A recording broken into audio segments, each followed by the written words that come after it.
أشرقت نفسي بنور من فؤادي حينما رددت يا رب العباد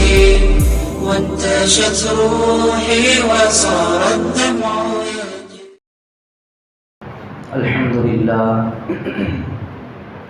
الحمد لله وكفى وسلام على عباده الذين اصطفى. أما بعد فقد قال الله تبارك وتعالى في كلامه المجيد والفرقان الحميد بعد أعوذ بالله من الشيطان الرجيم بسم الله الرحمن الرحيم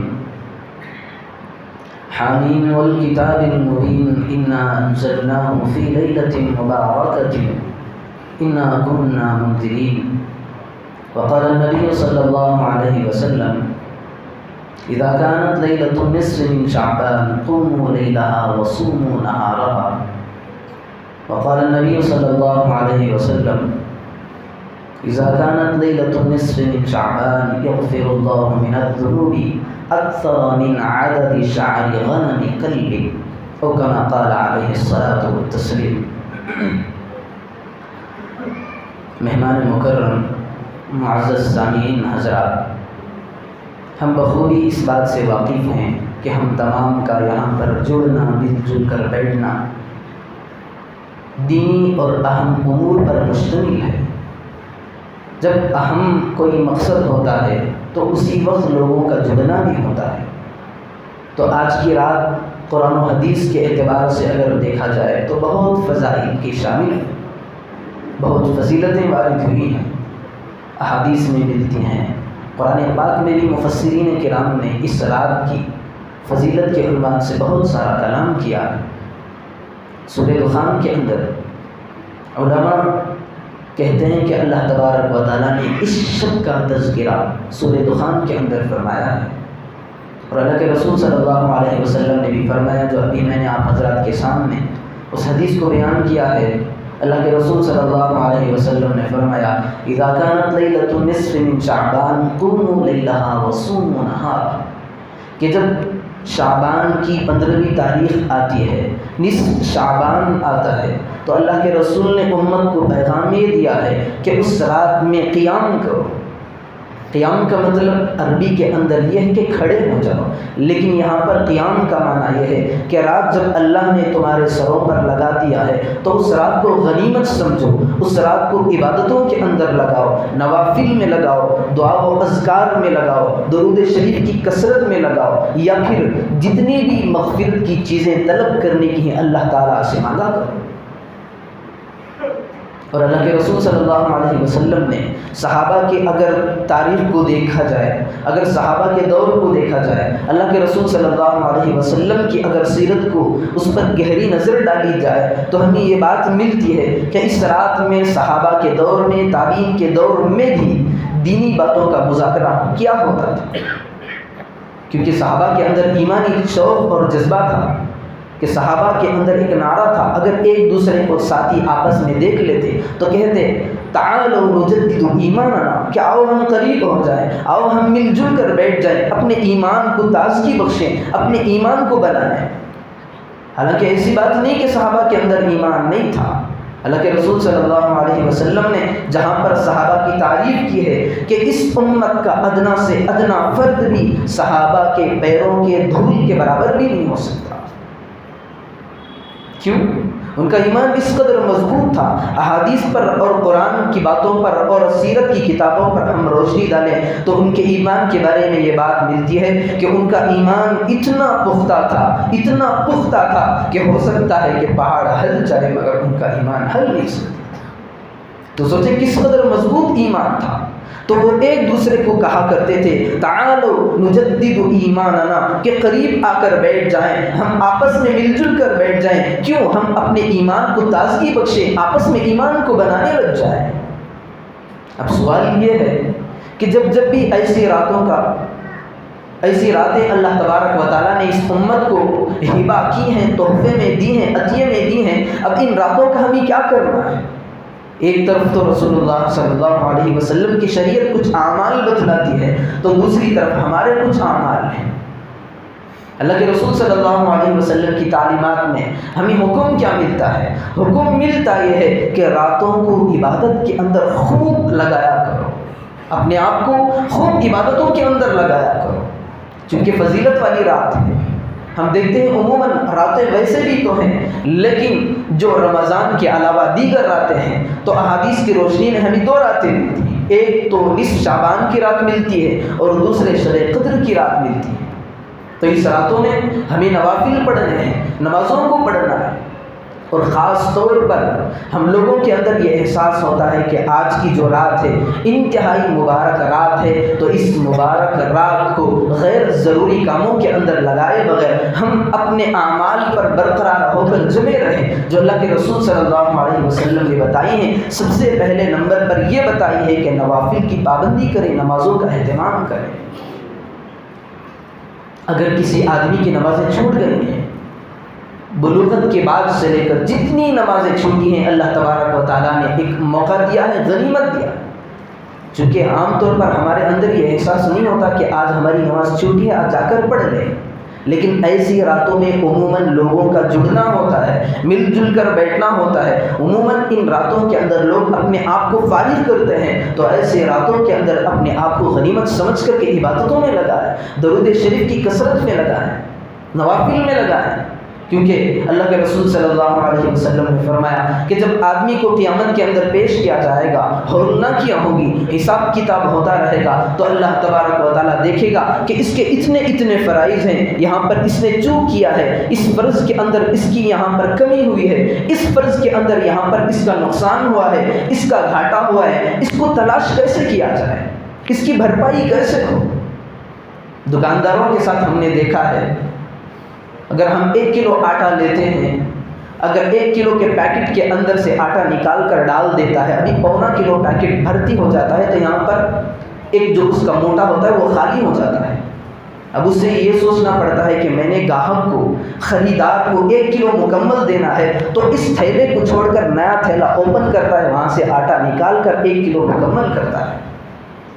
تو ٹھیک اسی طرح رب ذوالجلال بھی کل قیامت کے دن جب ہمارے نامہ اعمال کو تولے گا، تو اس وقت دیکھے گا میرے فلاں بندے کے فرائض کے اندر کوتاہیاں ہیں، اس فرض کے اندر کوتاہی اور کمی ہوئیاں ہیں، تو اب اس کمی کو پورا کیسے کیا جائے۔ تو اللہ تبارک و تعالیٰ تھوڑا نیچے آئے گا، واجبات کو کھولے گا، ہمارے جو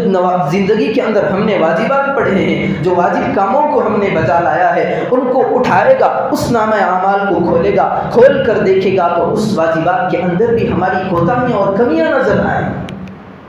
تو پھر اب کوئی چارہ نہیں ہے۔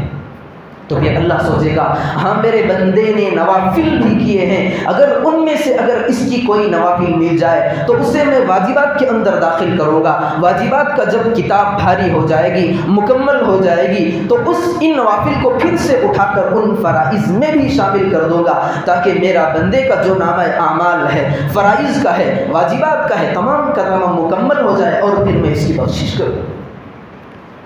رب ذوالجلال بہانہ ڈھونڈتا ہے۔ کتابوں کے اندر ہم نے پڑھا ہے، فارسی کا ایک جملہ ہے، خدا بہانہ جوید بہانہ نہیں جوید۔ اللہ تبارک و تعالیٰ کبھی سزا دینے کو تیار نہیں ہوتا، بس اللہ تبارک و تعالیٰ کی فکر ہی یہی ہوتی ہے کہ میرے بندے کی کون سی ایسی نیکی ہے جس کو میں آڑ میں لے کر اس کے سارے گناہوں کو مٹا دوں، کیونکہ احکم الحاکمین ہے، رب العالمین ہے۔ وہ سوچتا ہے کہ میرا بندہ کبھی مجھ سے مایوس نہ ہو، اس کے سلسلے میں مجھے اگر اس کے فرائض کو بھرپائی کرنے کی ضرورت پڑی تو میں اس کے فرائض کو بھر دوں گا۔ تو سب سے پہلے ہماری اس رات کے اندر جب ہم نے رات کو اپنے آپ کو فارغ ہی کر لیا ہے، تو سب سے پہلے نماز کے اندر اپنے آپ کو لگائیں، نوافل میں لگائیں، پھر قرآن پاک کے کریم کی طرف متوجہ ہو جائیں، کیونکہ جب بھی ایسی راتیں آتی ہیں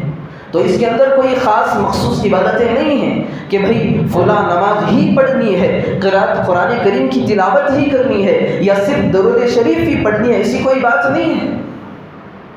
ہماری حیثیت ہوتی ہے اس کے مطابق ہم رات گزار سکتے ہیں، اور ساری رات سے لے کر صبح تک جاگنا یہ بھی ضروری ہے۔ اگر آدمی جو یہ راتیں شروع ہوتی ہیں، یہ غروب آفتاب کے بعد سے اس رات کا وقت شروع ہونے لگتا ہے، اگر آدمی مغرب کی نماز جماعت سے پڑھ لیتا ہے اور پھر عشاء کی نماز بھی جماعت سے پڑھ لیتا ہے، نوافل نہیں پڑھتا، ذکر و اذکار نہیں کرتا، تلاوت نہیں کرتا، سو جاتا ہے آرام سے، پھر صبح جماعت کے ساتھ فجر کی نماز پڑھتا ہے، تو یقین مانے اللہ تبارک و تعالیٰ اس رات کا ثواب اس کو بھی عطا فرمائے گا۔ کیوں؟ ذرا سمجھے اس کو۔ ہماری عموماً ایسی راتوں میں ہمارے معاشرے کے اندر ایک کمی اور ایک خرابی یہ ہے کہ جیسے ہی جیسی راتیں آتی ہیں تو ہنگامہ شروع ہو جاتا ہے، گویا کہ ایسا سمجھنے لگتے ہیں کہ گویا کہ یہ بھی ہماری عیدیں ہیں۔ ہم نے 14 سال تک مدارس کے اندر قال اللہ قال رسول پڑھ کر ہمیں آج تک سمجھ میں نہیں آیا تھا کہ شعبان کی بھی ایک عید ہوا کرتی ہے۔ جب ہمارا سامنا لوگوں میں ہوا تو اس وقت ہمیں پتہ چلا ہے کہ شعبان میں بھی ایک عید ہوتی ہے، وہ آج ہی کی رات۔ شریعت کے اندر جو اللہ کے رسول صلی اللہ علیہ وسلم نے ہمیں بتائی ہیں وہ صرف 2 ہی عیدیں ہیں، ایک تو عید الفطر ہے تو دوسری عید الاضحیٰ ہے، اس کے علاوہ کوئی عید نہیں ہے۔ آج جو ہمارے طبقے کے اندر یہ خامیاں ہیں، گویا کہ ایک تہوار مناتے ہیں کہ آج کی رات عید ہے، یہ احساس ہی غلط احساس ہے۔ جس طرح قدیم زمانے کے اندر لوگوں کے اندر علم کم تھا، دین کم تھا، تو لوگوں نے رواج بنانا شروع کر دیے، تو دھیرے دھیرے وہ رواجات بڑھتے گئے، آج ہم اس رواج کو اپنی آنکھوں کے سامنے دیکھتے ہیں۔ تو اللہ کے رسول نے چونکہ تعلیم یہ دی ہے کہ ایسی راتوں میں عبادت کیا کریں، اب ہماری قوم کا طرز عمل دیکھیں، ہماری قوم کا جو رویہ ہے اس کو دیکھیں کہ حلوے پکانے شروع ہو جاتے ہیں۔ اگر کوئی آدمی نہ پکائے، حلوہ ہو یا میٹھا ہو، کوئی شیرینی ہو، اگر نہ کرے، تقسیم نہ کرے یا نہ پکائے تو اسے کوتاہ نظر سے دیکھا جاتا ہے، اسے قابل ملامت سمجھا جاتا ہے اور اسے بخیل اور کنجوس بھی کہا جاتا ہے۔ اس کی غلطی کیا ہے؟ اس کی غلطی تو یہ ہے کہ وہ تو نبی اور صحابہ کے نقش قدم پر چل رہا ہے۔ اللہ کے رسول صلی اللہ علیہ وسلم کے زمانے میں بھی یہ راتیں آتی تھیں، کہیں ایسا ویسا جو ہمارے زمانے میں اس طرح کا شور و شرابہ ہے اس زمانے میں نہیں ہوا کرتا۔ اللہ کے رسول صلی اللہ علیہ وسلم جب ایک رات آتی تو عموماً ہمارا طرز زمانہ دیکھیں، اللہ کے رسول صلی اللہ علیہ وسلم کا جو طرز تھا اس کو بھی دیکھیں۔ ایک مرتبہ کا واقعہ ہے، اللہ کے رسول صلی اللہ علیہ وسلم جو نصف شعبان یعنی آج 15ویں رات جو شعبان کی ہے، ایسے موقع پر اللہ کے رسول صلی اللہ علیہ وسلم ایک مرتبہ اٹھے، بستر پر سے اٹھے، حضرت عائشہ رضی اللہ عنہا کہتی ہیں اللہ کے رسول صلی اللہ علیہ وسلم کواڑ کھول کر دروازے سے باہر نکلے، میں دیکھتی رہی، میں تلاش کرتی رہی اللہ کے رسول صلی اللہ علیہ وسلم آخر جا کہاں رہے؟ تو حضرت عائشہ کہتی ہیں کہ اللہ کے رسول صلی اللہ علیہ وسلم سیدھا جنت البقیع کے اندر گئے، داخل ہوئے، اپنے ہاتھوں کو اوپر اٹھایا، اٹھانے کے بعد اللہ تبارک و تعالیٰ سے آہ گزاری کرنا شروع کر دیا۔ ایک بات یہ ہے کہ اللہ کے رسول صلی اللہ علیہ وسلم کسی کو نہیں بتایا کہ میں قبرستان جا رہا ہوں، جنت البقیع جا رہا ہوں، مجھے وہاں جا کر لوگوں کی مغفرت کے لیے دعائیں کرنی ہیں، کسی کو نہیں بتایا، نہ صحابہ کو بتایا اور نہ حضرت عائشہ کو بتایا، بلکہ چپکے سے فوراً نکل کر چلے گئے۔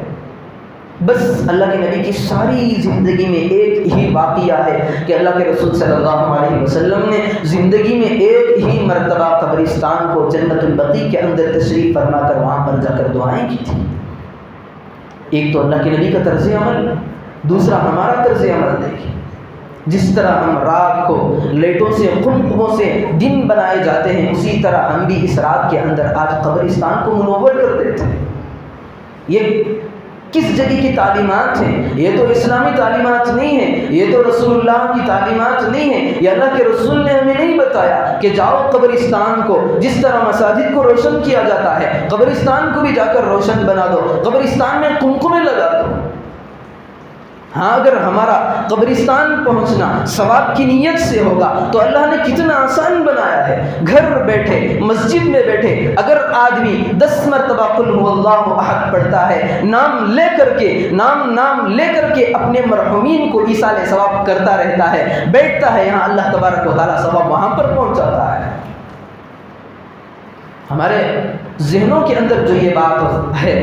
کہ 15ویں شعبان کے اندر قبرستان ہم جائیں گے، یہ بات بالکل غلط ہے۔ ہاں یہ بات درست کب ہے؟ ہاں اگر آدمی زندگی میں ایک بار کر لیتا ہے کیونکہ اللہ کے نبی نے کیا تھا میں بھی کر لوں، تو یہ بات تو ٹھیک ہے، اسے منع نہیں ہے، کیونکہ اللہ کے نبی نے بھی ایک مرتبہ کیا تھا، کیونکہ یہ اس لیے بجا ہے، درست ہے کہ صحابہ کی زندگی کو ہم دیکھیں۔ ابن عمر رضی اللہ عنہ کے بارے میں آتا ہے یہ انتہائی سنت کے عامل تھے، سنت پر عمل چلنے والے تھے، ان کے بارے میں کتابوں کے اندر بات لکھی ہے، اس قدر سنت کے پابند تھے کہ اللہ کے رسول صلی اللہ علیہ وسلم ایک مرتبہ ایک کسی بستی کو جانا ہوا تو اللہ کے رسول صلی اللہ علیہ وسلم راستے سے گزر رہے تھے،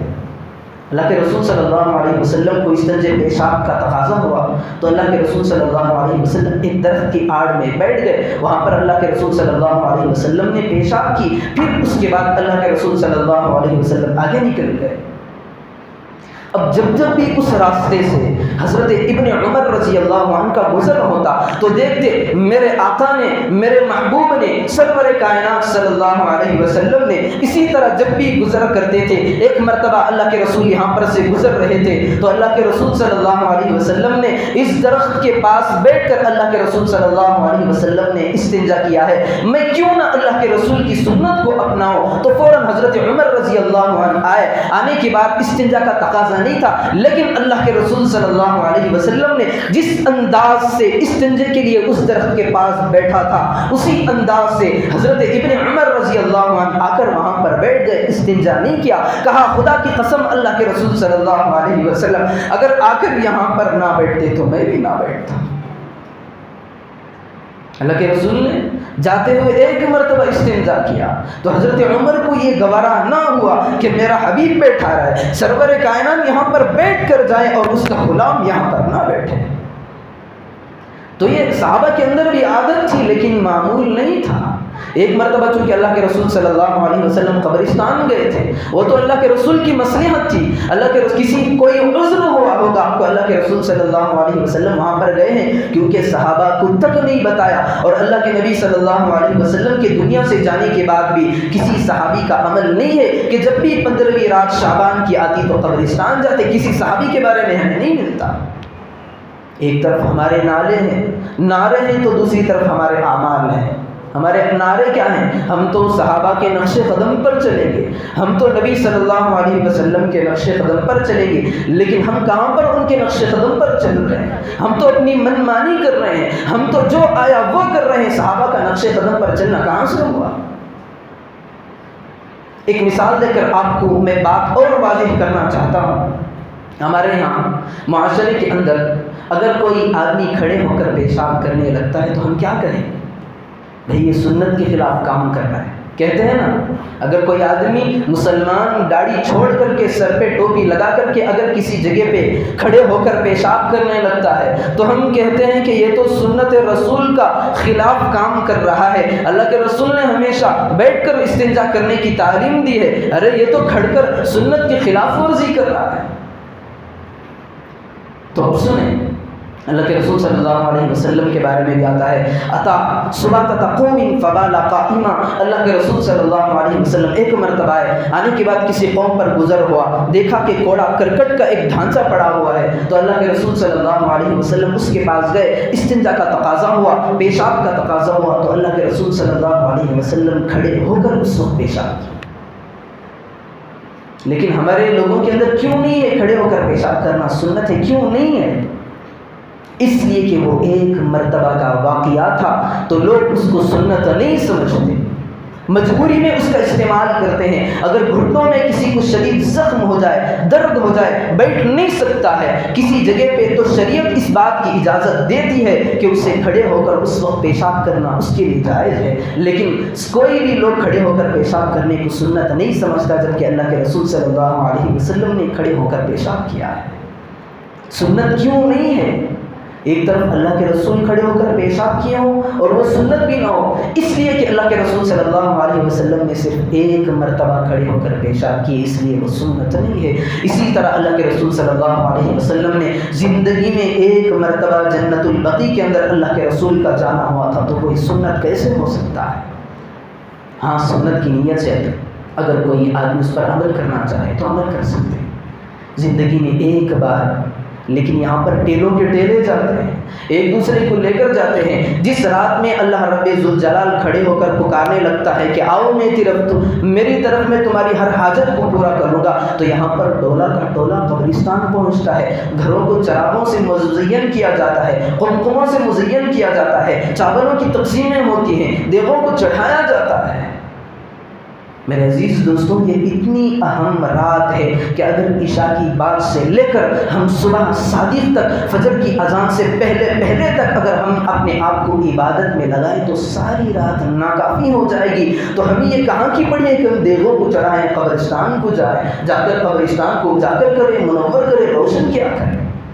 اور دوسری بات، کوئی اپنے مرحومین رشتہ دار وہاں پر ہوتے ہیں تو سال میں کسی ایک آدمی کو بھی یاد نہیں آتا کہ میرا فلاں رشتہ دار وہاں پر مرا پڑا ہوا ہے، میں اسے ایصال ثواب کر دوں۔ کسی پر سال میں کسی بھی دن یاد نہیں آتا، بس یاد آتا ہے تو شب برات میں یاد آتا ہے، یا پھر عیدوں کی یاد رات میں یاد آتا ہے۔ اگر خدا نہ خواستہ وہاں پر عذاب ہوتا رہا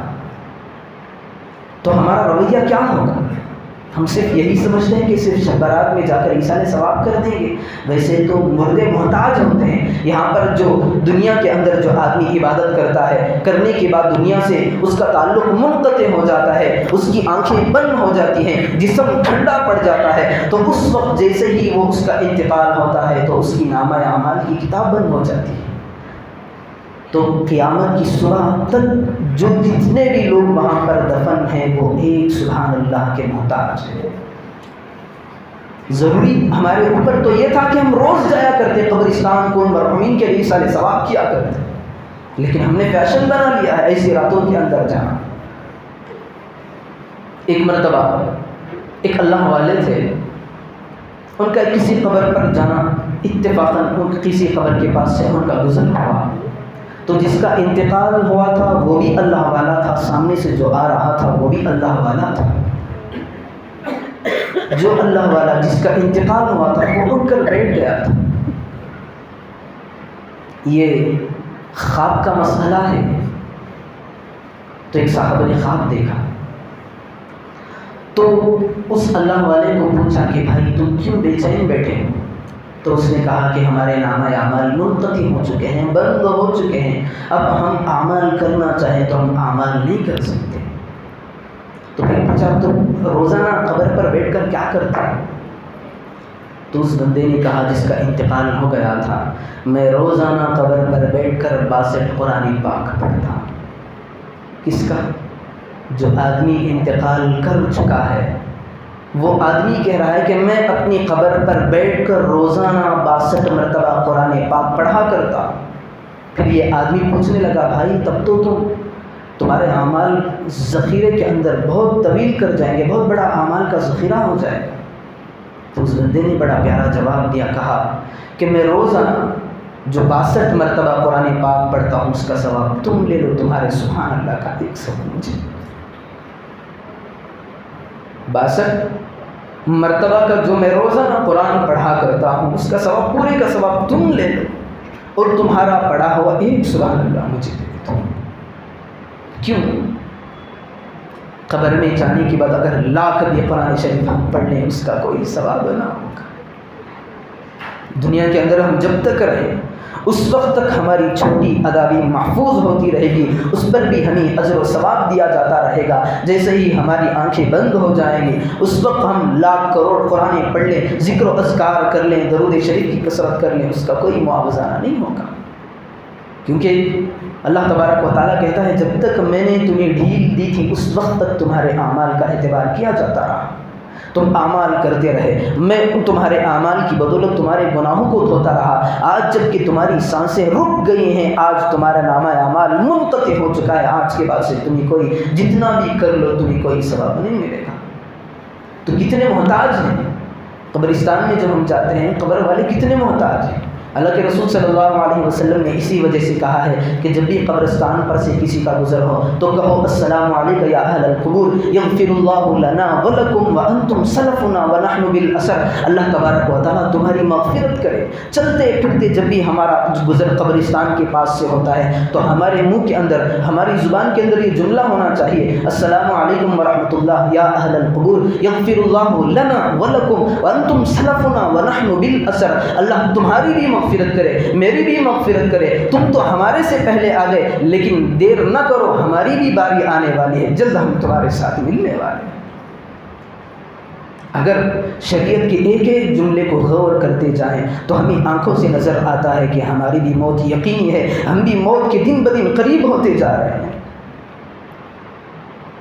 تو میں بتا یہ رہا تھا کہ جو قبرستان جانے کا رواج ہے یہ رواج صحیح نہیں ہے. ایصال ثواب تو ہمیں اگر کرنا چاہے تو روز کرنا چاہیے, منع نہیں ہے, لیکن کسی ایک رات کے اندر متعین کر لے کہ نہیں آج ہی رات ہم جائیں گے, آج ہی رات کی عبادت ہمیں صحیح لگے گی, تو یہ بدعت کے دائرے میں آتا ہے. تو اس وجہ سے جب بھی ہمارا قبرستان پر سے گزر ہوگا تو اس وقت ہم کرتے رہیں, دعائیں مغفرت کرتے رہیں کہ کل ان کی باری آئے گی, آج ان کی باری آ چکی ہے, کل ہماری باری آئے گی. جب ہم وہاں پر دفن ہوں گے تو کوئی تیسرا اس راستے سے گزر ہوگا کسی کا, تو اس وقت وہ بھی ہمارے لیے یہی دعا کر کے آگے سے نکل جائے گا. تو یہ جو رواج ہے اس کو بالکل ختم کریں. اور جا کر قبرستان پہ اکثر عموماً لوگوں کی عادت ہوتی ہے کہ پھول وغیرہ ڈالتے ہیں. یہ پھول کا تعلق جو ہے اللہ کے رسول صلی اللہ علیہ وسلم کے تعلق سے شروع ہوا ہے. جو آج ہمارے لوگوں میں رواج ہے کہ کسی کے قبرستان پہ جا کر ہم پھولوں کو ڈالتے ہیں, تو اس سے فائدہ کہاں کا ہونے لگتا ہے. میں اس کا واقعہ اللہ کے رسول صلی اللہ علیہ وسلم کی زندگی سے بتاتا ہوں. اللہ کے رسول صلی اللہ علیہ وسلم ایک مرتبہ گزر رہے تھے کہ راستے میں 2 لوگوں کا عذاب قبر ہو رہا تھا. عذاب قبر معمولی بات نہیں ہے. اللہ کے رسول صلی اللہ علیہ وسلم نے فرمایا, صحابہ سے فرمایا, اگر عذاب قبر کی آواز کو تمہارے اندر سن کر خاموش رہنے کی طاقت ہوتی تو خدا کی قسم میں تمہیں عذاب قبر سنا دیتے. انسان عذاب قبر کی آواز کو سن کر برداشت نہیں کرتا, جانور کے بس کی بات بھی نہیں ہے. اللہ کے رسول صلی اللہ علیہ وسلم کی اونٹنی کھڑی ہوئی ہے, ایک قبر کے اندر عذاب قبر ہو رہا ہے, تو اللہ کے رسول صلی اللہ علیہ وسلم کی اونٹنی بے قابو ہو کر اچھلنے لگ گئی. صحابہ نے پوچھا کہ اللہ کے رسول کی اونٹنی کو کیا ہو گیا؟ تو اللہ کے رسول صلی اللہ علیہ وسلم نے فرمایا یہ اونٹنی بلا وجہ یوں ہی اچھل نہیں رہی ہے. جس اونٹنی کے نیچے جس زمین ہے, زمین کے اندر ایک آدمی کو عذاب قبر دیا جا رہا ہے, اس کی چیخو پکار سے یہ اونٹنی بھی دکھ رہی ہے. تو اللہ کے رسول صلی اللہ علیہ وسلم کا گزر 2 قبر والوں کے پاس سے ہوا. تو اللہ کے رسول صلی اللہ علیہ وسلم نے دیکھا کہ دونوں کو عذاب قبر ہو رہا ہے. تو اللہ کے رسول صلی اللہ علیہ وسلم نے ایک ٹہنی منگوائی, چھوٹی سی مختصر ٹہنی منگوائی, اور اس کو بیچ میں سے نکالا, اس کو چیرا, اس کو پھاڑ کر کے دونوں کے پاس ایک ایک ٹہنی کو لگا دیا. ایک قبر کے پاس ایک ٹہنی کو رکھ دیا, دوسری قبر کے پاس اور ایک ٹہنی کو رکھ دیا.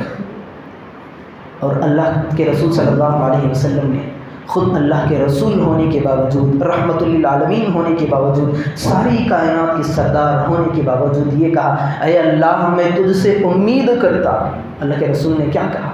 اے اللہ میں تجھ سے امید کرتا ہوں,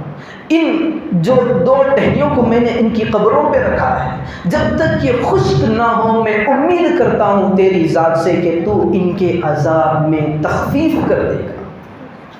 اللہ کے رسول نے یہ نہیں کہا کہ میں نے اس ٹہنی کو گاڑ دیا تو عذاب ختم ہو جائے گا, یہ نہیں کہا. اللہ کے رسول نے یہ کہا ہے کہ عذاب قبر تو ہوتا رہے گا, لیکن اللہ کی ذات سے یہ امید ہے میرے ہاتھوں کی برکت سے ہو, میرے ٹہنی گاڑنے کی وجہ سے ہو, اللہ تبارک و تعالیٰ اس عذاب کے اندر تخفیف ضرور کرے گا, مجھے امید ہے. تخفیف کا معنی ہے کہ عذاب ہوتا رہے گا, تھوڑا عذاب ہلکا ہوگا, اس کو تخفیف کہتے ہیں.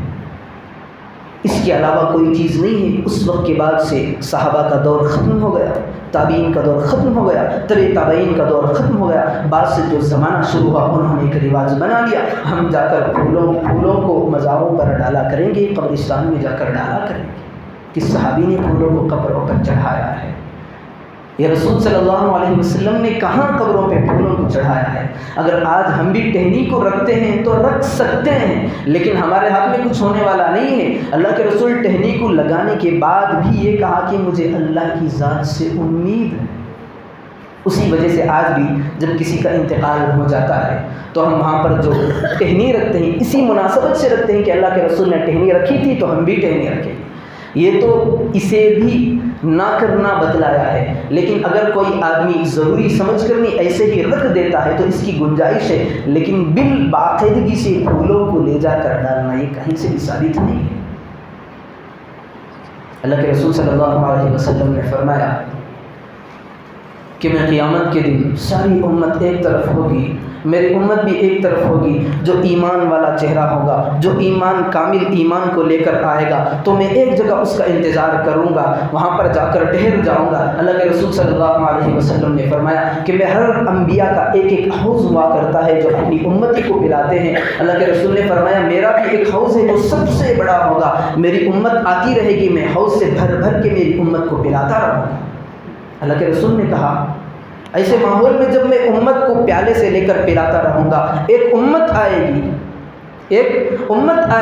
روشن چہرے والے ہوگی، دیکھنے سے ایسی معلوم ہوتی ہے کہ یہ میری ہی امت ہے۔ اللہ کے رسول صلی اللہ علیہ وسلم بتا رہے ہیں، لیکن فرشتے آ کر وہاں پر روک لیں گے کہ تم حوض تک پہنچ نہیں سکتے۔ اللہ کے رسول پوچھیں گے اے فرشتوں یہ کیا بات ہے؟ یہ تو میری امت ہے، جس طرح میں اور لوگوں کو بھی حوض کوثر سے پانی شراب کا پلا رہا ہوں ان کو بھی پلاؤں گا، تم ان کو میرے قریب کر دو۔ تو فرشتے ان کو روک لیں گے، کہیں گے سحقاً سحقا، اے اللہ کے رسول صلی اللہ علیہ وسلم دین کے نام پر یہ دین کے اندر چیزوں کو شامل کرتے رہے، یہ آج کے دن تمہارے ہاتھ سے پیدا نہیں ہوئے۔ دین کے اندر تمہارے جانے کے بعد فسادات ہوتے رہے، بدعات ہوتے رہے، خرافات ہوتے رہے، دین کے اندر تمہارے نام پر لوگوں نے طرح طرح کی چیزوں کو ایجاد کر لیا ہے، اس کے نتیجے میں آج یہ تمہارے ہاتھ سے شراب کا پیالہ نوش نہیں فرمائیں گے۔ ذرا سوچیں کتنی بڑی وعید ہے، کتنی بڑی کمبختی ہے ہماری، ساری امت ہمارے آنکھوں کے سامنے میرے حضور کے ہاتھوں سے جام شراب نوش کرتی رہے گی۔ اگر ہم آج اللہ کے رسول صلی اللہ علیہ وسلم کے دین میں کوئی چیز لا کر گھسیڑ دیں گے، ٹھوس دیں گے، اور اس کو آج کی رات ہو یا فلاں کی رات ہو اس پر ہمارا عمل بھی ہوتا رہے گا، تو کل ہم اللہ کے رسول صلی اللہ علیہ وسلم کے ہمیں حاصل ہونا ہے، وہاں پر جا کر اللہ کے رسول صلی اللہ علیہ وسلم کے سامنے اپنا چہرہ کیسے دکھائیں؟ تو سب سے بڑی اہم بات ہے،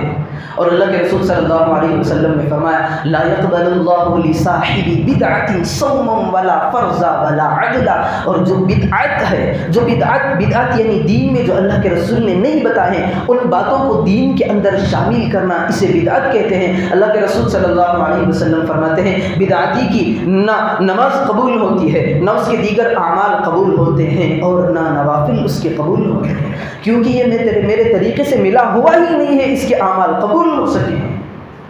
اعمال معتبر اسی وقت ہوتے ہیں جب ہمارے اعمال رسول اللہ کے اعمال سے میچ کر جائیں، ہمارے اعمال صحابہ کرام رضی اللہ عنہم اجمعین کے اعمال سے ٹچ ہو جائیں، جب ہمارے اعمال اور صحابہ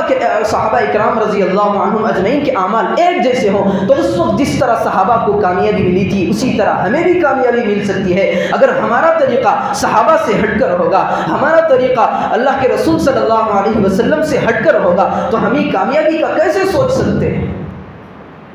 تو ہمیں اس بات کی اشد ضرورت ہے، اس بات کو سب سے زیادہ محسوس کرنے کی ضرورت ہے، ہمارا ہر عمل بھی رسول اکرم صلی اللہ علیہ وسلم کے کام کے مطابق ہو جائے، ہمارا ہر جز بھی صحابہ کرام رضی اللہ عنہم اجمعین نے جو اپنی زندگیوں میں رہ کر کیے تھے اس کے مطابق ہمارا عمل ہو جائے، تو یقین مانیں کہ ہمارے اعمال معتبر بھی ہوں گے، مقبول بھی ہوں گے۔ جو صحابہ کو جس طرح عزتیں عطا کی گئی ہیں اسی طرح اس اللہ کے رسول کی امت کو بھی اسی طرح عزت سے نوازا جائے گا۔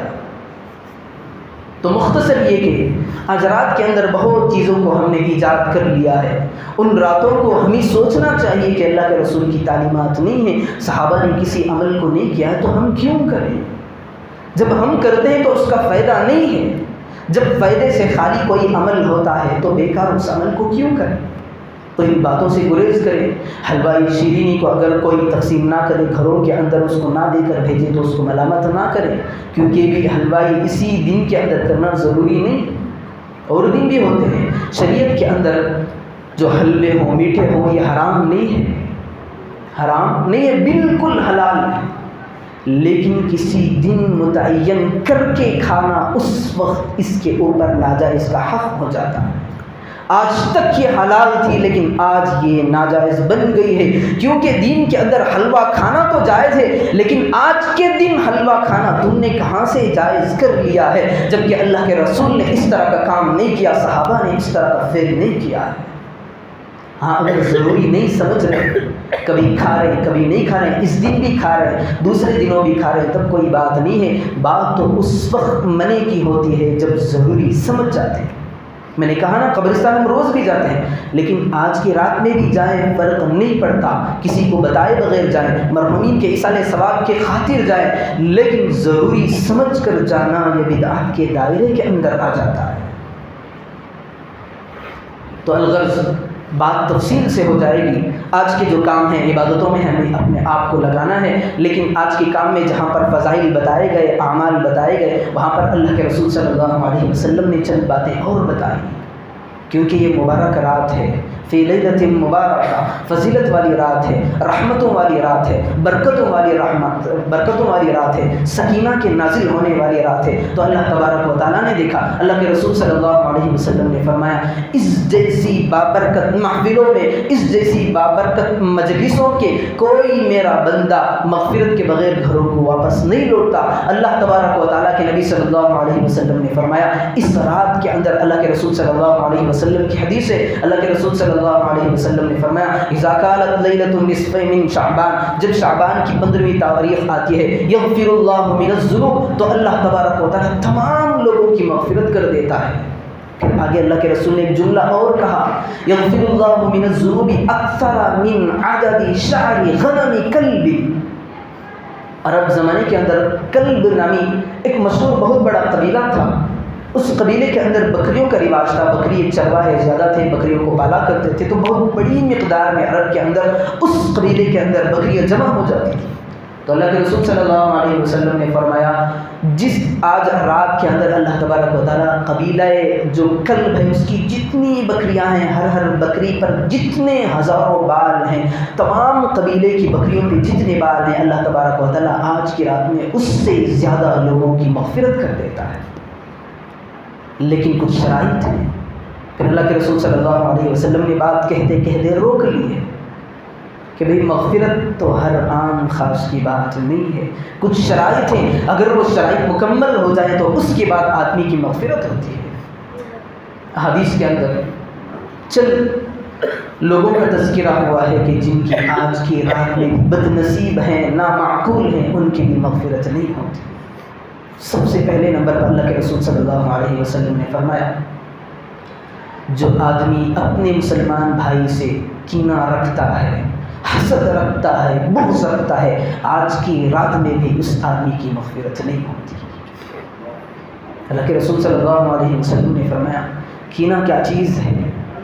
ناحق دوسرے آدمی کے ہر کام میں ٹوکنا، اس کی بربادی کو چاہنا، اس کی اچھائی کو چاہے بغیر اس کو نیچا کرنے کے لیے طرح طرح کی کوششیں کرنا، دل کے اندر نفرتوں کو اجاگر کرنا، تعلقات کو ختم کر دینا نفرت کا ذریعہ اور سبب بنتا ہے. یہ اس سے حسد بڑھنے لگتا ہے، کینہ ہوتا ہے. لہٰذا جس آدمی کے اندر دل کے اندر کینہ ہوتا ہے اپنے مسلمان بھائی سے، جب تک کہ اس کینے کو وہ دور کر نہیں لیتا تو اس وقت تک اس کی دعائیں اپنے سر کے اوپر سے اس رات میں بھی اوپر نہیں چڑھتی.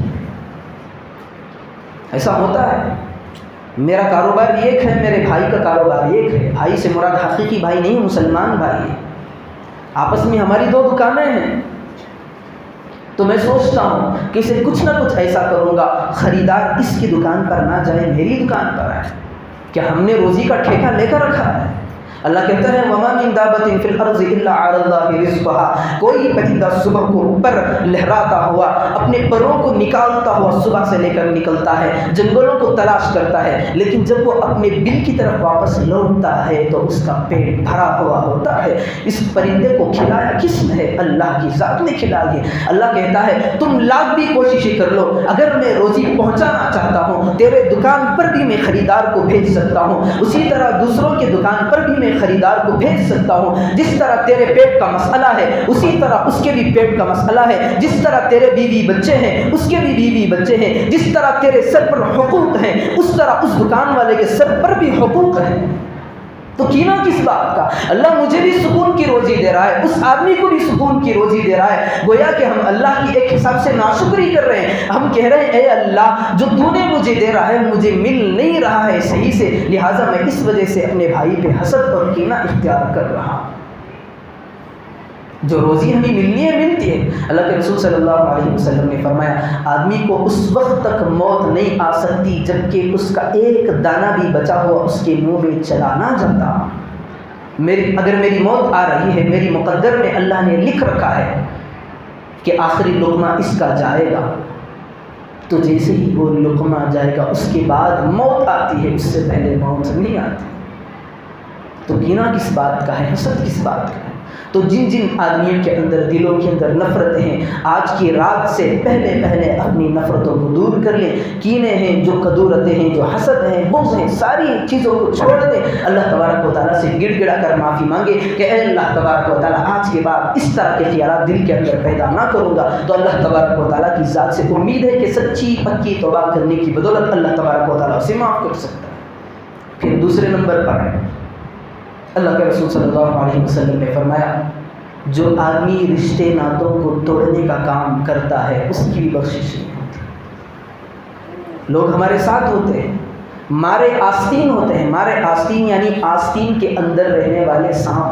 سامنے تو ہمارے بھائی ہیں، دوست ہیں، سگا بھائی ہے یا پھر مسلمان بھائی، لیکن پیچھے جانے کے بعد وہ منافقانہ افعال کرنے لگتا ہے، توڑنے والے کام کرتا ہے، رشتوں کو کٹ کرنے والے، تعلقات کو ختم کرنے والے کام کرتا ہے۔ تو اللہ کے رسول صلی اللہ علیہ وسلم نے فرمایا جو آدمی رشتوں کو توڑنے کی بات کرتا ہے تو اس کی بھی آج کی رات میں مغفرت نہیں ہوتی، کیونکہ اللہ کے رسول صلی اللہ علیہ وسلم نے جو امت کو حکم دیا ہے یہ کہا ہے سل من قطعک، جس آدمی نے تم سے توڑ لیا ہے تم اس سے جوڑنے کی کوشش کرو۔ اگر خود ایک آدمی توڑانے کے کام پر لگ گیا ہے تو یہ اللہ کے رسول صلی اللہ علیہ وسلم کی تعلیمات سے بالکل مختلف ہے، الگ ہے، تو اس آدمی کی مغفرت نہیں ہوتی۔ پھر تیسرے نمبر پر ہے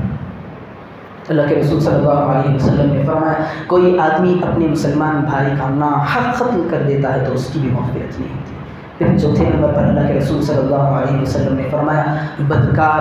فاحشہ، زانیہ عورت کی مغفرت نہیں ہوتی۔ شوہر کے سامنے تو اچھی ہوتی ہے لیکن شوہر کی غیر موجود کے اندر لوگوں کے ساتھ، دوسرے لوگوں کے ساتھ اس کے تعلقات ہوتے ہیں، دوسرے لوگوں کے ساتھ اس کا ملاپ ہوتا ہے، دوسرے لوگوں کے ساتھ اس کے غلط رویے ہوتے ہیں، تو ایک تو اللہ کی ناراضگی کا سبب ہے، دوسرا تو شوہر کے سامنے یہ دھوکہ دہی ہے۔ اللہ تبارک و تعالیٰ اس بدکار، فاحشہ، زانیہ اور اس جیسی غلیظ عورت کو اللہ تبارک و تعالیٰ آج کی رات میں مغفرت نہیں فرمائے۔ یہ تو 4 ہو گئے، لیکن آگے جو اور ہیں اللہ کے رسول صلی اللہ علیہ وسلم نے قرآن کریم میں بھی اس پر زور لگایا ہے۔ ایک 5واں وہ ہے جو آدمی مشرکانہ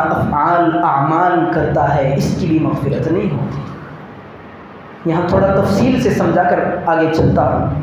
ہم مسلمان ہیں، ہم سمجھتے ہیں کہ مشرکوں کے اعمال کیسے کرتے ہیں، کافروں والے اعمال ہم کیسے کرتے ہیں، ہم یقیناً کرتے ہیں لیکن ہمیں احساس نہیں ہوتا۔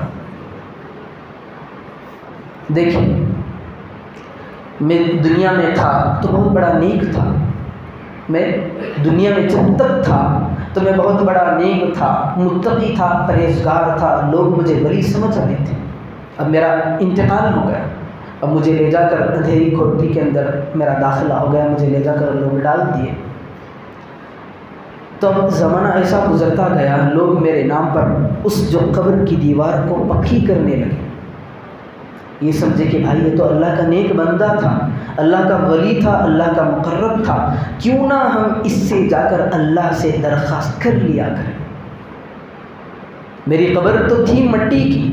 لوگوں نے میری قبر پر آ کر اسے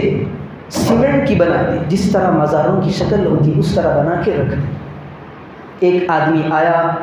مجھ پر ایصال ثواب کر کے نکل گیا، دوسرا آدمی آیا، دیکھا کہ بھائی فلاں آدمی اس آدمی سے کچھ مانگ رہا تھا، کیوں نہ میں بھی اس سے جا کر مانگوں۔ اب وہ میرے قبر پر آیا، آ کر کہتا ہے کہ میری فلاں حاجتیں ہیں تو پوری کر دے، تم تو ولی اللہ تھے، تم تو اللہ کے مقرب تھے، تم تو اللہ کے نیک بندے تھے، تو خدا کی قسم اللہ کی غیرت کا پردہ بے انتہا بھڑکنے لگتا ہے، اللہ کا غصہ اچھلنے لگتا ہے۔ او بے غیرت، تو نے ایک بندے کے سامنے جس کی ذات کو میں نے پیدا کیا، تجھے بھی میں نے پیدا کیا، تیری تو ذمہ داری یہ تھی، حق تو یہ بنتا تھا کہ تو اپنی مشکلات کو میرے سامنے بیان کرتا، تو اپنی مشکلات کو اس مردے کے سامنے جا کر رکھ رہا ہے جس کی ہڈیاں بوسیدہ ہو گئی ہیں، جس کے بدن کو کیڑے مکوڑوں نے کاٹ کر خاک کر دیا ہے۔ تو رب ذوالجلال کا غصہ بھڑک اٹھنے لگتا ہے۔ ہم سب، ہمارا عقیدہ ہے نا، حاجت روا ہمارا اللہ ہے، مشکل کشا ہمارا اللہ ہے، ہر ضرورت کو ہمارا دینے والا اللہ ہے۔ اگر ہم اس چیزوں کو بات کر بھی، مان کر بھی، ان چیزوں کا عقیدہ دل کے اندر رکھ کر بھی ہم کسی کی قبر کے پاس جائیں، جا کر اس سے مانگنے لگے، تو کیا اللہ کا غصہ بھڑک نہیں اٹھتا؟ ارے میں بھی انسان ہوں، قبر کے اندر دفن ہونے والا بھی انسان ہے، میں بھی اللہ کا محتاج ہوں، قبر کے اندر دفن ہونے والا بھی محتاج ہے، میں بھی محتاج ہوں، حتیٰ کہ اللہ کے رسول صلی اللہ علیہ وسلم بھی اپنی قبر کے اندر محتاج ہیں۔ کس کے؟ میرے اور آپ کے نہیں، اللہ کے محتاج ہیں۔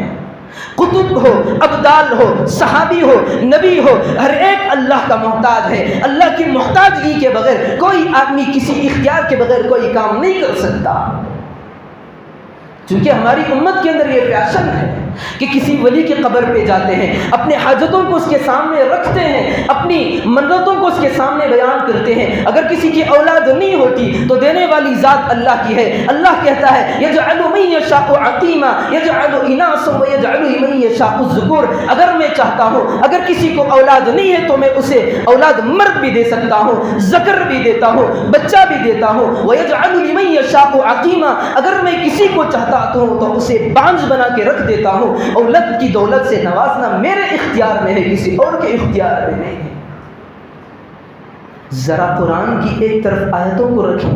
دوسری طرف جو ہمارا طرز عمل ہے زندگی کا اس کو بھی رکھیں۔ ہم نے جا کر کسی کی ولی کے قبرستان پہ جا کر، کسی کے محتاج کے پاس جا کر ہم نے جا کر اپنی سوالوں کو رکھا تو اللہ تبارک و تعالیٰ کی غیرت اتنی بڑھتی ہے کہ اللہ کے رسول صلی اللہ علیہ وسلم نے فرمایا ایسے بے غیرت کی آج کے دن اللہ تبارک و تعالیٰ مغفرت نہیں کرتا۔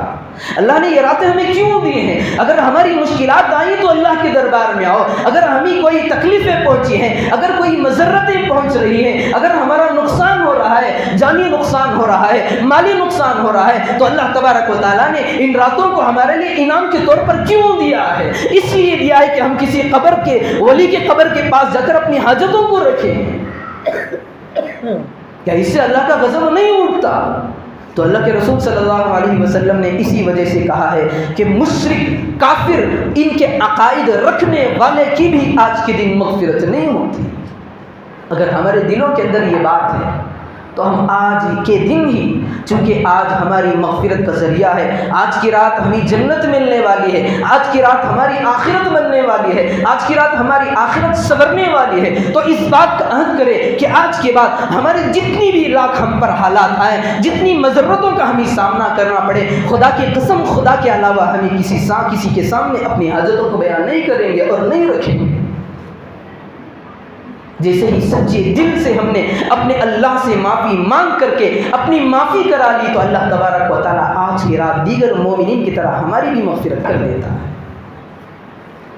چونکہ اللہ رب ذوالجلال نے بڑا قرآن مجید میں زور دیا ہے، اللہ نے کہا ہے ان اللہ لا یغفر ان یشرک بہ ویغفر ما دون ذلک لمن یشاء۔ جو آدمی مشرک ہوتا ہے، مشرک کے عقائد کو لے کر دنیا کے اندر زندگی گزر بسر کرتا ہے، اگر میں چاہوں تو دنیا کے تمام لوگوں کو معاف کر سکتا ہوں۔ زانی آدمی ہے، اللہ معاف کر سکتا ہے، شرابی آدمی ہے، اللہ معاف کر سکتا ہے، آدمی چور ہے، اللہ معاف کر سکتا ہے، آدمی دھوکے باز ہے، اللہ معاف کر سکتا ہے، آدمی کسی کو ناحق قتل بھی کر دیا ہے تو اللہ معاف کر سکتا ہے۔ اللہ کہتا ہے میں ان ساری چیزوں کو معاف کر سکتا ہوں، لیکن میرے سے جو میری ذمے جن چیزوں کی ذمہ داریاں ہیں، جن چیزوں سے میرا اور بندے کا تعلقات ہے، جو چیزیں مجھ سے مانگنے کی ہیں، اگر ان چیزوں کو میرے غیرت سے میرا بندہ مانگتا ہے تو میں اسے کبھی بھی معاف نہیں کر سکتا۔ یہ تو میری اور تمہاری بات ہے، خود اللہ کے رسول صلی اللہ علیہ وسلم کو اللہ نے کہا، پیارے آقا سے کہا ہے، لَإِنْ أَشْرَكْتَ لَيَحْبَطَنَّ عَمَلُكَ وَلَتَكُونَنَّ مِنَ الْخَاسِرِينَ۔ اے سرور کائنات، اے تاجدار بطحہ، اے میرے محبوب، اے میرے لاڈلے، اے میرے پیارے، اے میرے محبوب سرور کونین صلی اللہ علیہ وسلم، کان کھول کے سن لے، یہ بڑے پیار و محبت سے اپنے نبی کو اپنے اللہ کہہ رہا ہے، اے میرے نبی جی، اگر آپ بھی شرکانہ افعال اختیار کرتے ہیں تو خدا کی قسم یاد رکھیں کہ تمہارے اعمال بھی قبول نہ ہوں۔ بات کس کی ہے؟ میری اور آپ کی بات نہیں ہے، یہ تو پیارا اللہ اپنے پیارے نبی سے کہہ رہا ہے، اگلا ان اشرکتا، اگر تم بھی اللہ کے ساتھ کسی کو شریک کرنے لگے، لیحبطن عملک، تو سمجھ لیں کہ تمہارے اعمال بھی چوپٹ ہو جائیں گے، تمہارے اعمال بھی اکارت ہو جائیں گے، تمہارے اعمال بھی ضائع اور برباد ہو جائیں گے۔ ساری زندگی محنت کر کے، راتوں کو جاگ کر کے ہم نے اپنی عبادتوں کی لگائی ہوئی زندگی ایک طرف ہوگی، اگر ہم کسی قبر پہ جا کر ایک سوال کر دیں کہ مجھے اولاد دے دے، اس سوال کی بدولت اللہ تبارک و تعالی ہماری ساری پونجی کو خاک کر دے گا، ملیا میٹ کر کے رکھ دے گا۔ اللہ کی غیرت اتنی گوارا نہیں کرتی کہ میرے کام کو میرا بندہ کسی اور کے سامنے جا کر اپنی دامن کو پھیلائے، اپنی جھولی کو پھیلائے۔ تو پھر آخر میں اللہ کے رسول صلی اللہ علیہ وسلم نے فرمایا، 5 لوگ تو آپ کے سامنے کی، چھٹی چیز اللہ کے رسول صلی اللہ علیہ وسلم نے فرمایا، آج کی رات والدین کا جو نافرمان ہے اس کی بھی مغفرت نہیں ہوتی۔ اللہ کے رسول صلی اللہ علیہ وسلم نے فرمایا، ماں کی جو اولاد پر محبت ہوتی ہے اللہ کے یہاں اس کی بہت بڑی قدر و منزلت ہے۔ اسی کی وجہ سے ماں جو اپنی اولاد کو محبت کرتی ہے، ماں جو اپنی اولاد کو پیار دیتی ہے، ماں جو اپنی اولاد کو شفقت بھری نگاہ سے اپنے سینے سے لگاتی ہے، اس شفقت کی، اس محبت کی، اس ماں کی ممتا اور پیار کی قدر اللہ کے یہاں اتنی ہے، اتنی ہے۔ اللہ کہتا ہے، جو آدمی بھی اپنے باپ کا دل دکھایا ہے، اپنی ماں کا دل دکھایا ہے، اس کی آج کی رات میں مغفرت نہیں کروں گا۔ اللہ کے رسول صلی اللہ علیہ وسلم دیکھیں ماں کی ممتا کس قدر ہے، اللہ کو اتنی پسند آئی کہ اللہ تبارک و تعالیٰ نے اپنے کلام کا ایک جز بنا لیا۔ حضرت حاجرہ علیہ السلام کے بارے میں ہم نے سنا ہے کہ حضرت حاجرہ علیہ السلام کے پاس حضرت اسماعیل علیہ السلام چھوٹے سے تھے۔ خواب نکلا، حضرت ابراہیم نے خواب کے اندر دیکھا کہ اسماعیل کو اور اپنی بیوی کو لے جا کر تم ایک گھنے جنگل کے اندر لے کر چھوڑ کر آؤ، نہ وہاں چارہ ہوگا، نہ درخت ہوں گے، نہ پانی ہوگا، نہ کوئی کھانے کی چیزیں ہوں گی۔ صبح کو اٹھے حضرت ابراہیم علیہ السلام، خواب کے اندر دیکھا تھا کہ اللہ کا حکم مجھے خواب میں ملا ہے کہ میں اپنی بیوی اور بچے کو لے جا کر جنگل میں جہاں چٹیل میدان کے علاوہ کوئی نہ وہاں پر چھوڑ کر آؤں۔ صبح کو اٹھتے ہیں، اپنے بیٹے کو تیار کرتے ہیں، اپنی بیوی کو تیار کرتے ہیں، کہتے ہیں کہ اللہ کا آرڈر ہے، اللہ کا حکم ہے کہ میں تمہیں لے جا کر چٹیل میدان میں جہاں پر نہ گھاس ہو نہ پانی ہو، ایسی جگہ لے جا کر وہاں پر چھوڑ کے آؤں۔ قربان جائیے ایسی بیویوں پر، قربان جائیے ایسی ماؤں پر۔ فوراً رب ذوالجلال کے حکم کی تعمیل کرتے ہوئے کہے، اے ابراہیم خلیل اللہ، اے میرے لاڈلے شوہر، جو اللہ نے تمہیں حکم دیا ہے اس کو کر گزریے۔ فوراً حضرت ابراہیم علیہ السلام نے اپنی بیوی حاجرہ اور اپنے بیٹے اسماعیل علیہ السلام کو لے جا کر بے آب و گیاہ جنگل کے اندر چھوڑ کر آئے۔ حضرت ابراہیم تو واپس آ گئے، اب خاوند نہ ہو، بیوی تنے تنہا ہو، جہاں پر کوئی پرسان حال نہ ہو، پوچھنے والا نہ ہو، پینے کے لیے پانی نہ ہو، کھانے کے لیے کوئی روزی کا انتظام نہ ہو، تو اس وقت جان سکتے ہیں کہ اس عورت پر کیا گزرتی ہوگی۔ حضرت حاجرہ علیہ السلام دیکھ رہی ہے کہ بچہ بھوک سے تڑپ رہا ہے، بچہ پیاس کی وجہ سے اپنے ایڑیوں کو لڑکھڑا رہا ہے، لیڑیاں زمین پر رگڑ رہا ہے، کوئی پانی کا نام و نشان نہیں ہے۔ حضرت حاجرہ علیہ السلام کے آنسو تھم نہ رہے ہیں، ایک طرف سوچ رہی کہ میرے بچے کو پانی لاؤں تو کہاں سے لاؤں، یہاں پر کوئی پانی کا انتظام نہیں ہے، میرے بیٹے کو ایک بوند پانی کی پلا سکوں ایسا کوئی انتظام تو نہیں ہے۔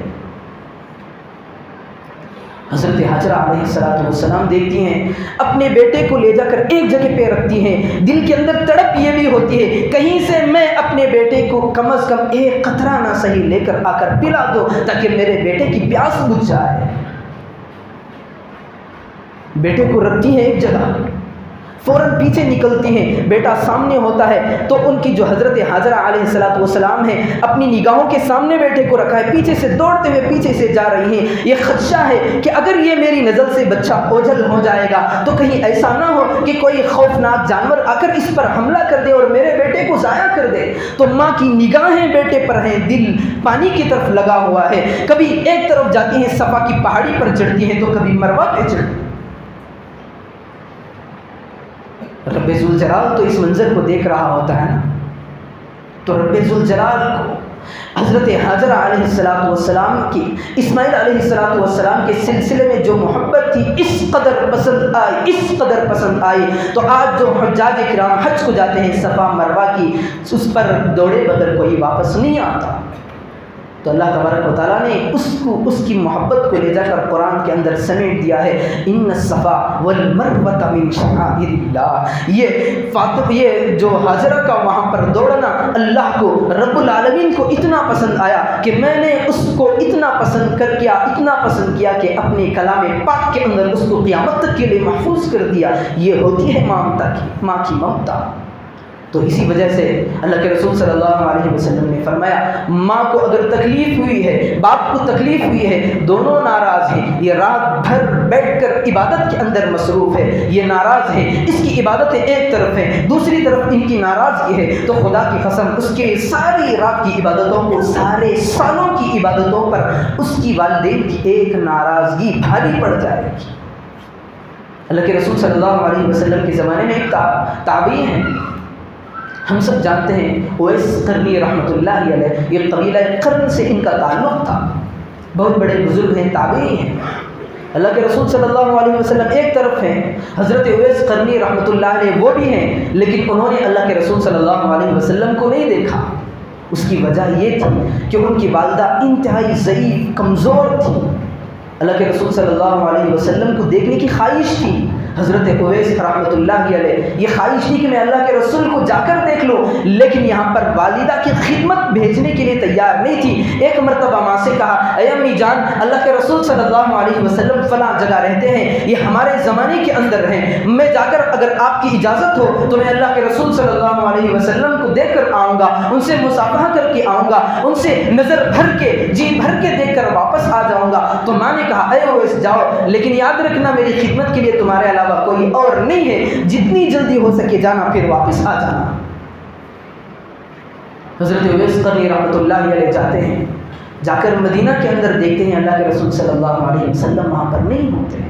پوچھتے ہیں، معلوم ہوتا ہے کہ اللہ کے رسول صلی اللہ علیہ وسلم لشکر کو لے کر گئے ہیں، اب کچھ دن تک اللہ کے رسول صلی اللہ علیہ وسلم نہیں آئیں گے۔ تو حضرت اویس نے دیکھا، اگر یہاں پر میں رک گیا تو میری والدہ کا کیا ہوگا؟ اگر میں یہاں پر اللہ کے رسول کو دیکھنے کے لیے رک گیا تو میری والدہ کی خدمت کون کرے؟ فوراً حضرت اویس قرنی رحمۃ اللہ علیہ فوراً نکل جاتے ہیں، اپنی والدہ کے پاس پہنچ جاتے ہیں۔ جیسے ہی اللہ کے رسول صلی اللہ علیہ وسلم واپس آتے ہیں، صحابہ کہتے ہیں، اللہ کے رسول صلی اللہ علیہ وسلم فلاں قبیلے کا فلاں آدمی آیا تھا آپ کی تلاش میں، آپ سے ملاقات کا مشتاق تھا، آپ سے ملنے کا بھرپور شوق رکھ رہا تھا۔ تو اللہ کے رسول صلی اللہ علیہ وسلم نے فرمایا، جو بندہ آیا تھا وہ قرن کا تھا، اس کا نام اویس تھا، اس کا نام اویس تھا، اگر کہیں پر وہ بندہ مل جائے تو تم اس سے دعا کی درخواست کیا کرو، اگر وہ بندہ مل جائے تو تم اس سے اپنے لیے دعا کیا کرنا، کیونکہ اللہ تبارک و تعالیٰ اس کی دعا کوئی بھی رد نہیں کرتا۔ وجہ کیا تھی؟ وجہ تو والدہ کی خدمت تھی۔ تو اللہ کے رسول صلی اللہ علیہ وسلم نے جو اللہ کے رسول کی صحبت میں رہ رہے ہیں ان صحابہ سے فرمایا، اس بندے سے جا کر کے دعا کرنا۔ فضیلت تو صحابی کی بڑی ہے جنہوں نے اللہ کے رسول کو بالمشافہہ دیکھا ہے، آنکھوں سے دیکھا، اس کے باوجود اللہ کے رسول کہہ کیا رہے ہیں، اس بندے کے پاس جا کر دعائیں کیا کرو، اللہ تبارک و تعالیٰ اس کی کوئی دعا رد نہیں کرتا، کیونکہ اس نے اس طرح سے اپنی امی کی خدمت کی ہے کہ کوئی دعا بھی اللہ تبارک و تعالیٰ اس کی قبول کے بغیر نہیں رہتا۔ تو اللہ کے رسول صلی اللہ علیہ وسلم اس موقع پر کہا کہ اگر والدین ناراض ہوں تو اس آدمی کی بھی مغفرت نہیں ہوتی۔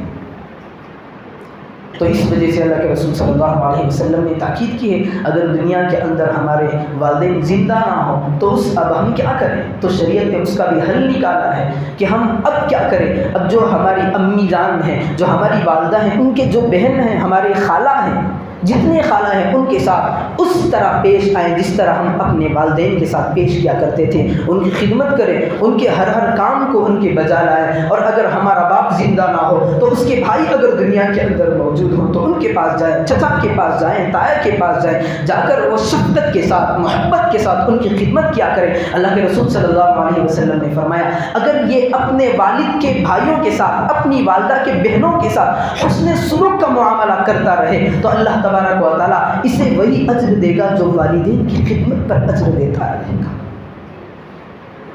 تو اللہ تبارک و تعالیٰ نے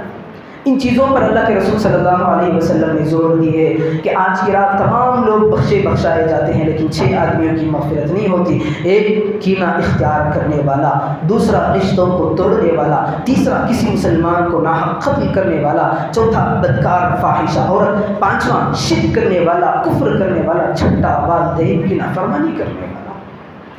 تو ہمارے دلوں کی حالت ہم خوب اچھی طرح جانتے ہیں۔ اگر ان چیزوں میں سے کوئی چیز ہمارے دل کے اندر موجود ہے تو خدا کی قسم فوراً اپنے ہم معاملے کو حل کر لیا کریں،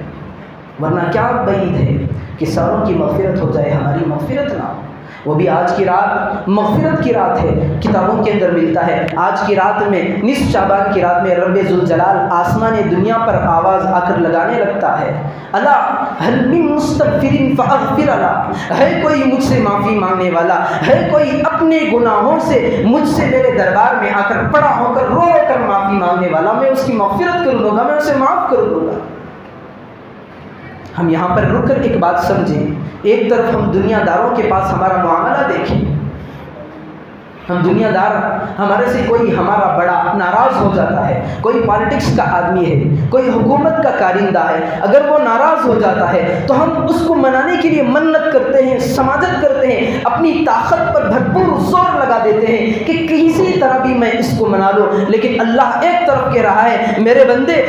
مجھے منانے کے لیے تجھے کسی کے دربار میں جانے کی ضرورت نہیں ہے، تجھے کوئی کام کرنے کی ضرورت نہیں ہے، بس تو میرے دربار میں آ جا، مجھ سے آ کر اپنے گناہ کی معافی مانگنے لگ جا۔ اگر تیرے گناہ آسمان اور زمین کے اندر ڈال کر زمین اور آسمان کو بھر دیے جائیں، اتنے گناہ تو نے کیے ہیں، یاد رکھ اگر مجھے منانا ہے تو صرف مجھے تیرے آنکھوں کے 2 آنسو چاہیے۔ اللہ کہہ رہا ہے اگر تو مجھے منانا ہے تو صرف تیرے آنکھوں سے نکلے ہوئے صرف 2 آنسو کے قطرے ہیں، تیرے آنکھ سے نکلا ہوا آنسو تیرے رخسار پر نیچے ٹپکنے سے پہلے میں تیری مغفرت کروں۔ ایک ہم ہے معافی ہماری گناہوں کی کرانے کے لیے اوروں کے پاس جاتے ہیں، لیکن ہمیں اتنی فرصت نہیں ملتی کہ ہم اپنے اللہ کے پاس آئیں، سچی پکی توبہ کر کے اپنے گناہوں کی معافی تعافی کرا کر کے اپنے اللہ کے سامنے اپنے آنسو کے 2 قطروں کو بہائیں۔ آج کی رات میں اللہ پکارنے لگتا ہے حل من مستغفر فاغفر له، پھر پکارنے لگتا ہے حل من مسترزق فارزقہ، ہے کوئی رزق کے دھندوں کے اندر پھنسا پڑا ہے، مشکل کے اندر آ گیا ہے، ناکامیابی کی طرف لوٹ رہا ہے، دھندوں میں پریشان ہے، تجارت میں پریشان ہے، رزق میں بے برکتیاں ہیں، آجا آج کی رات میں مجھ سے روزی مانگ لے، میں تجھے روزی عطا کر دوں گا۔ اور آگے بڑھ کر اور ایک جملہ اللہ رب ذوالجلال کہتا ہے حل من سائل فاعطیہ، ہے کوئی مجھ سے مانگنے والا، آج کی رات میں جو بھی میرا بندہ مجھ سے مانگے میں اسے دینے کے لیے تیار ہوں۔ بس کمی اس بات کی ہے کہ ہم نے مانگنے کے لیے تیار ہیں، اللہ دینے کے لیے تیار ہے، ہم مانگنے کے لیے تیار ہیں۔ تو اللہ کے رسول صلی اللہ علیہ وسلم نے اپنے صحابہ سے یہ بتایا کہ اللہ کی رحمت اتنی بندوں پر برسنے کے لیے تیار ہے کہ اگر بندے کا ایک بہانہ بھی مل جائے تو اللہ تبارک و تعالیٰ بندے کی بخشش کرنے کے لیے تیار ہے۔ زمانے قدیم میں جو قومیں گزری ہیں، ایک قوم کا واقعہ ہے کہ ایک بندہ تھا، ایک نوجوان تھا، اس کا باپ بھی مالدار تھا جس کے اندر پیسوں کا نشہ تھا۔ جب کسی نوجوان کے اندر مال پیسہ جوانی آنے لگتی ہے تو وہ گناہوں کے اندر ملوث ہونے لگتا ہے۔ تو ایک مرتبہ ایسا واقعہ پیش آیا کہ وہ نوجوان انتہائی گنہگار تھا۔ اس کی عادت تھی کہ دن کے اندر رات کے اندر نئی نئی لڑکیوں کو اپنے کمرے کی زینت بنا لیا کرتا۔ ایک رات گزرتی تو ایک نئی لڑکی کو پیسے دے کر کے لا کر اس کے ساتھ رات گزارتا، پھر رات ختم ہوتی تو دوسری رات کے اندر ایک نئی لڑکی کو لاتا۔ لیکن اس کی عادت یہ تھی کہ جب بھی کوئی گناہ کرتا فوراً ایک نوٹ بک نکال کر لکھ لیتا کہ میں نے آج رات یہ کام کیا ہے۔ سالوں کی اس نے جو جتنے بھی اس کے غلط کرتوت تھے ساروں کو ایک نوٹ بک کے اندر جمع کیا تھا۔ ایک مرتبہ ایسا ہوا کہ اس کے دروازے پر ایک عورت کی دستک کی آواز آئی، کھول کر دیکھا، دیکھنے کے بعد کہا کہ اس کے معصوم بچے بھی تھے۔ اس نے کہا مجھے پڑھائی کا، میری بچوں کی فیس کی ذمہ داری بھی میرے سر پر ہے، بھوک کی ان کی ذمہ داری بھی میرے سر پر ہے، ان کی روزی کا ذمہ بھی میرے سر کے اوپر بوجھ پڑا ہوا ہے، آج مجھے کچھ رقم دے دو، میری زندگی بن جائے گی، میرے بچوں کی بھوک مٹ جائے گی۔ تو وہ نوجوان کہتا ہے، چونکہ گناہ کا عادی تھا تو وہ کہتا ہے آجا، آج کی رات میرے سامنے گزارنے میں تجھے رقم دینے کے لیے تیار۔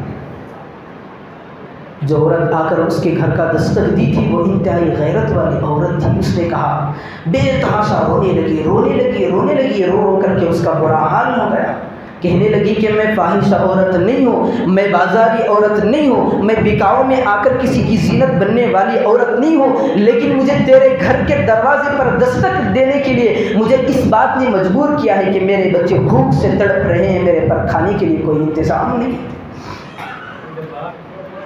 جیسے ہی وہ عورت کے الفاظ وہ نوجوان سنتا ہے تو اس کے دل پر کپکپی آ جاتی ہے، اس کے دل پر خوف آ جاتا ہے، خوف طاری ہو جاتا ہے۔ تو فوراً اس کے دل کے اندر سے گھبراہٹ ہوتی ہے کہ ایک مجبور آدمی، تو میں اسے گناہ کی پیشکش کر رہا ہوں، تو فوراً اپنا ارادہ بدل لیتا ہے، کہتا ہے کہ جا، تو بالکل آزاد ہے، فلاں رقم بھی میں نے تیرے حوالے کر دی ہے، تو آرام سے اپنے بچوں کو لے کر چلی جا، تو میرے پاس نہ رہے۔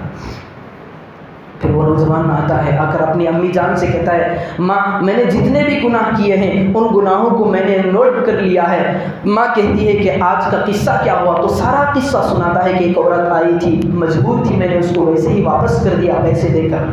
تو ماں کہتی ہے کہ فوراً اس کو بھی لکھ۔ ماں کہتی ہے تیرے سارے گناہ ایک طرف ہے، ایک نیکی تو نے آج کے دن کی ہے، اس کو بھی لکھ لے۔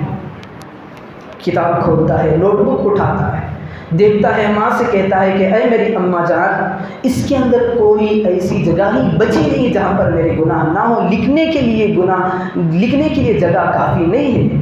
ساری نوٹ بک کے اندر میری تمام برائیاں بھری پڑی ہیں، اس اچھائی کو لکھنے کے لیے کوئی جگہ ہی نہیں۔ تو ماں کہتی ہے سائڈوں کے اوپر جہاں پر بھی اگر کچھ مل جائے تو اس جگہ پہ اس لیکھ کو لکھ لینا۔ تو امی کے کہنے کے مطابق اس نوٹ بک کو الٹ پلٹ کرتا ہے، ایک جگہ سے تھوڑی سی ملتی ہے تو اس نے اس جو نیکی کیا تھا اس دن کی اس کو لکھ لیتا ہے۔ جب رات سوتا ہے، سونے کے بعد صبح کو جب اٹھ کر دیکھتا ہے تو اس کی جو نیکی تھی اس کی بدولت اللہ تبارک و تعالیٰ نے اس کے تمام نوٹ کو بالکل خالی کر دیتا ہے، بالکل سفید ہو جاتی، ایک برائی نہیں رہتی، صرف اس ایک نیکی کے علاوہ کوئی باقی نہیں رہتی۔ اس کے بعد اس آدمی کا کچھ دن کے بعد انتقال ہو جاتا ہے۔ تو ذرا سمجھیں اللہ تبارک و تعالیٰ کی رحمت اتنی ہے کہ اگر کوئی آدمی بندہ نیک عمل کر لیتا ہے تو اللہ تبارک و تعالیٰ اس انتظار میں بیٹھا ہے کہ کوئی میرا بندہ نیک اعمال کر لے، میں اس کے گناہوں پر اس نیکی کو رکھ کر کے میں اس کی بخشش کروں۔ قیامت کے دن اللہ تبارک و تعالیٰ ایک بندے کو بلائے گا، بلا کر فرشتوں سے کہا گا اے میرے فرشتوں سے جنت میں لے جاؤ۔ بندہ پریشان ہے، یہ ماجرا کیا ہے؟ میری زندگی تو ایسی تھی، گناہ تھے، تباہیاں کی تھی، میں نے اللہ کی نافرمانیاں کی تھی، میں نے رسول کی نافرمانیاں کی تھی، مجھے جنت میں جانے کے لیے کیوں بولا جا رہا ہے؟ تو خود بندے کو ڈاؤٹ اور شک ہو جاتا ہے۔ فرشتے کہتے ہیں جناب آپ تو جنت میں جائیے، تمہارے رب نے تمہیں جنت میں بھیجنے کے لیے ہمیں بھیجا ہے۔ تو بندہ کہتا ہے نہیں مجھے میرے اعمال پر ڈاؤٹ اور شک ہے، میں زندگی بھر گناہ کرتا رہا، میرے حق میں جنت کہاں سے مل سکتی ہے؟ فرشتے اسے بھیجتے ہیں جنت کی طرف، یہ جانے کے لیے تیار ہے۔ تو اللہ کہتا ہے فرشتوں اس بندے کو میرے سامنے لا۔ پھر اس اس بندے کو اللہ کی بارگاہ کے اندر لا کر اللہ کے حضور پیش کیا جاتا ہے۔ رب ذوالجلال کہتا ہے فرشتوں کہ میرے اور اس بندے کے آڑ میں پردوں کو لٹکا دو، تو اللہ اور اس کے بندے کے درمیان ساری طرف چاروں طرف پردوں کو لٹکا دیا جاتا ہے۔ اس کے بعد اللہ تبارک و تعالیٰ پوچھتا ہے اے میرے بندے، کیا تجھے میں نے جنت میں جانے کا آرڈر دیا تھا، جنت میں بھیجنے کا حکم میں نے تجھے دیا تھا، کیا تجھے اس میں شک ہے؟ تو کہتا ہے اے رب ذوالجلال، میں نے کوئی نیکی ہی نہیں کی ہے تو مجھے جنت میں جانے کا کیوں کہا جا رہا ہے؟ تو رب ذوالجلال کہتا ہے میں مانتا ہوں کہ تو نے میری نافرمانیاں کی ہیں، تو نے برائیاں کی ہیں، تیری خطائیں اور لغزشیں اتنی زیادہ کثیر تعداد میں ہیں، اس کے باوجود یاد کر تو ایک مرتبہ تیرے گھر میں تیری بیوی کے ساتھ جھگڑا ہو گیا تھا، ایک مرتبہ تیری بیوی کے ساتھ تیرا واسطہ پڑ گیا تھا،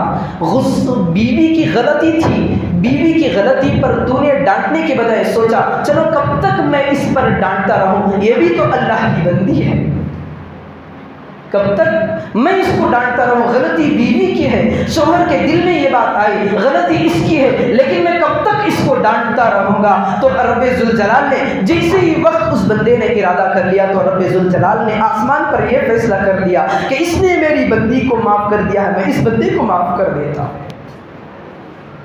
دیکھیں ایک طرف تو اس کے سارے اعمال ہیں، برائیاں ہیں، لغزشیں ہیں، خطا ہیں، دوسری طرف ایک نیکی ہے جو اپنی بیوی کو غصے وقت میں بھی نہیں ڈانٹا تھا، تو اللہ تبارک و تعالیٰ نے اس کی زندگی میں سے نچھاور کر کے اس ایک نیکی کو اوپر اٹھایا، اٹھانے کے بعد اس کے جو سارے کرتوت تھے اس پر رکھ دیا، تو یہ نیکی کا پلہ بھاری ہو گیا، گناہ اوپر اٹھ گئے، تو اللہ تبارک و تعالیٰ نے کہا میں نے تیرا فیصلہ ٹھیک مطابق کیا ہے، تیرے گناہوں پر ایک نیکی غالب آ گئی ہے، وزن تیری نیکی کے اندر ہے، تو میں نے تیرے جنت کا فیصلہ کر دیا ہے۔ تو رب ذوالجلال ہمارے جو ہر چیز میں ہم نیکی کرتے ہیں اس میں بہانے کو ڈھونڈتا ہے، اگر بہانے دیکھے جائیں، اگر میں بیان کرتا جاؤں تو وقت ناکافی ہو جائے گا۔ رب ذوالجلال کی عطائیں اس قدر بہت زیادہ ہیں، ایک فاحشہ عورت، بدکار عورت ایک بلی کو پانی پلانے کی وجہ سے اس کی زندگی کی زانیہ ہونے کے باوجود اللہ نے اس کی مغفرت کر دی، کیونکہ اس نے ایک بلی، ایک جانور جس کی منہ کے اندر زبان نہیں، اس پر اس نے رحم کیا، تو میں نے اس عورت پر زانیہ ہے، بدکار ہے، فاحشہ، اس کے باوجود میں نے اس پر رحم کیا، اس ایک نیکی کو آڑ لا کر کے میں اس کی ساری بدکاری پر پانی پھیر دیا، اس پر ستاری کا معاملہ کر دیا، کل قیامت کے دن اس نیکی کی بدولت یہ فاحشہ عورت جنت کے اندر داخل ہوگی۔ دوسرا سوچیں کہ ہمارا کریم کتنا بڑا واقعتاً کریم ہے، بس کمی اس بات کی ہے کہ ہم لوگ اس کے لیے وقت نہیں نکالتے، اس کے لیے ٹائم نہیں دیتے، اپنی معافی تلافی نہیں کیا کر لیتے، تو کل ہمیں ان گنہگاروں کے سامنے کھڑا ہونا پڑے گا۔ وجہ اس کی ہے کہ ہم دنیا میں گناہ کرتے رہے، اللہ موقع بھی دیتا رہا، ہم اپنے اللہ کے سامنے جھکنے کے لیے کبھی تیار نہیں تھے، تو آج ان لوگوں کے ساتھ ہمارا حشر ہوگا جو بغیر توبے کے دنیا سے گناہ کر کے چلے گئے، جو لوگ گناہ کبیرہ کر کے دنیا سے چلے جاتے ہیں تو ان کا ٹھکانہ جہنم ہوتا ہے۔ اگر آج ہم بھی ہم میں سے کوئی ایسا نہیں ہے کہ جس کے گناہ نہ ہو، جس کے گناہ نہ ہو، اللہ کے رسول صلی اللہ علیہ وسلم جس رات کے اندر گئے تھے، شب برات کے اندر قبرستان گئے تھے، جہاں پر جو مردے ہیں ان کی مغفرت کیا کر رہے تھے، تو کتابوں میں ملتا ہے کہ اللہ کے رسول صلی اللہ علیہ وسلم سپنے سے زیادہ اپنی ذات سے اللہ رب ذوالجلال سے مغفرت چاہ رہے تھے۔ وہ نبی جو گناہوں سے معصوم ہے، ہمارا نبی اللہ رب ذوالجلال سے گناہ نہ ہونے کے باوجود مغفرت چاہ رہا ہے، تو ہم سراپا گناہ کے مجسم ہیں، سر کے بال سے لے کر پاؤں تک کے ناخن تک ہمارا کوئی عضو ایسا نہیں ہے کہ ہم کہہ سکتے ہیں کہ ہم نے گناہ نہیں کیا۔ کوئی دعویٰ کر سکتا ہے کہ بھائی میرے کوئی گناہ نہیں، ہر قدم پہ ہمارے گناہ ہیں، ہر موڑ پہ ہمارے گناہ ہیں، لیکن اس کا ایک ہی راستہ ہے کہ آج کے بعد سے ہم سچی پکی توبہ کریں کہ ہم اپنے اللہ کو منائیں گے، اپنے اللہ سے تعلق کو جوڑیں گے، اپنے اللہ سے لو لگائیں گے، اپنے اللہ سے ہم اپنی معافی کروا کر ہمارا آج کے دن ان لوگوں کے ساتھ ہماری بھی مغفرت کر دی جائے۔